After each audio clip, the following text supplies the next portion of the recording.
নমস্কার বন্ধুরা, welcome to our channel বর্ণফুল। পাকা আম বাড়িতে আনলে হয়তো বা দুধের সঙ্গে খাওয়া হয়, আর নয়তো আমরা কেটে কেটে খেয়ে ফেলি। কিন্তু আজকে এই পাকা আম দিয়ে বানানো তিনটে এমন টেস্টি রেসিপি তোমাদের করে দেখাবো, যেটা একবার করে খেলে মুখে লেগে থাকবে, কথা দিলাম। চলো তাহলে প্রথম রেসিপিটা শুরু করা যাক। আমি এখানে এক ঝুড়ি হিমসাগর থেকে তিনটে বড় সাইজের আম ছুলে নিয়েছি। আমি ফল খেতে খুব একটা পছন্দ করি না, তাই মা এইভাবে বুদ্ধি করে ফল দিয়ে নানান জিনিস বানিয়ে খাওয়ায়। রেসিপিগুলো করতে যতটা ইজি, খেতে কিন্তু ততটাই বেশি টেস্টি হয়। বাড়িতে যদি কেউ ফল খেতে পছন্দ না করে, তাকে এইভাবে বানিয়ে দিলে সহজেই অনেকটা খেয়ে ফেলবে, আর বুঝতেও পারবে না কি দিয়ে বানানো হয়েছে।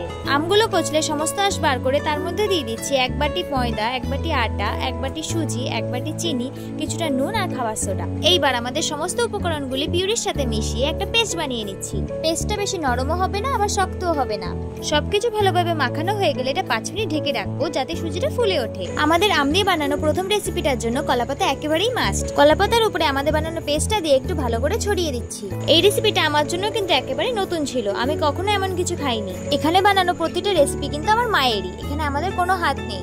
যাই হোক, এবার এটার উপরে আরেকটা কলাপাতা চাপা দিয়ে ফ্রাই প্যানে দিয়ে দেবো। এখন অল্প আঁচে রেখে দেবো, যাতে আমাদের পেস্টটা ভালোভাবে সেদ্ধ হয়ে যায়। কিছুক্ষণ রেখে দেওয়ার পর যখন কলাপাতাটা কালচে হয়ে যাবে, তখন সেটা উল্টে দেবো। ব্যাস, এভাবে 2 মিনিট রেখে দেওয়ার পর তুলে নিচ্ছি।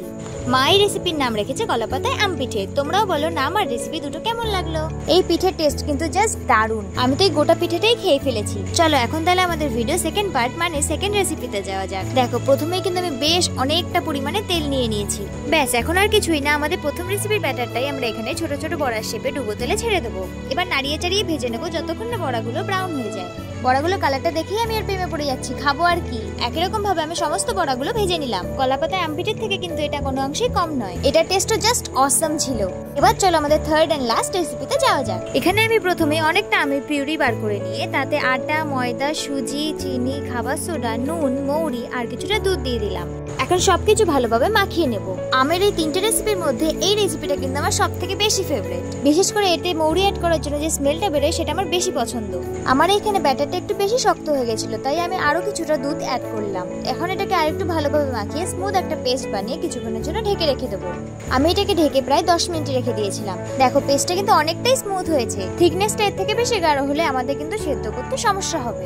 ব্যাস, এবার এখান থেকে 1 চামচ করে ব্যাটার নাও আর ডুবো তেলে ছেড়ে দাও। তোমরা এতক্ষণে নিশ্চয়ই বুঝেই গিয়েছো যে আমরা কি বানাচ্ছি। আর যারা বুঝতে পারোনি তাদের জন্য বলে দিই, আমরা এখানে আমের মালপোয়া বানাচ্ছি।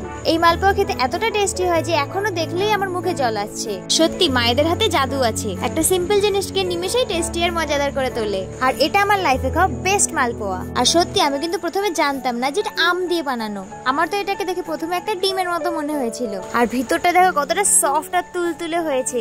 আচ্ছা, এবার তোমরা বলো তো দেখি, এই তিনটে রেসিপির মধ্যে তোমাদের কোনটা সব থেকে বেশি ভালো লেগেছে? আর কোনো রেসিপি তোমরা আগে থেকে জানতে কিনা? তোমাদের যদি আমাদের ভিডিওগুলো ভালো লাগে, তাহলে ভালোবেসে অবশ্যই একটা লাইক দিয়ে যেও, আর সাবস্ক্রাইব করতে ভুলো না যেন। আবারও দেখা হবে নতুন কোনো ভিডিওতে নতুন কোনো মজাদার রেসিপি নিয়ে। আজকের জন্য এইটুকুই, টাটা।